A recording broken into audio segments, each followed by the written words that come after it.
عالمی منڈی میں خام تیل کی قیمتوں میں پھر کمی دیکھنے میں آ رہی ہے۔ عالمی مارکیٹ میں امریکی خام تیل 1.5% سے زائد سستا ہو گیا، جس کے بعد نئی قیمت $87 فی بیرل ہو گئی ہے۔ اسی طرح برطانوی برینٹ کروڈ کی قیمت میں بھی 1.5% سے زائد کمی ریکارڈ کی گئی۔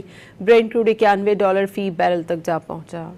عالمی منڈی میں خام تیل کی قیمتوں میں پھر کمی دیکھنے میں آ رہی ہے۔ عالمی مارکیٹ میں امریکی خام تیل 1.5% سے زائد سستا ہو گیا، جس کے بعد نئی قیمت $87 فی بیرل ہو گئی ہے۔ اسی طرح برطانوی برینٹ کروڈ کی قیمت میں بھی 1.5% سے زائد کمی ریکارڈ کی گئی۔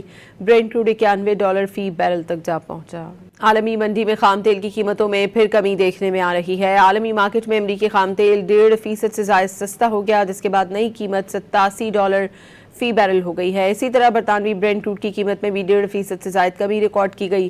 برینٹ کروڈ $91 فی بیرل تک جا پہنچا۔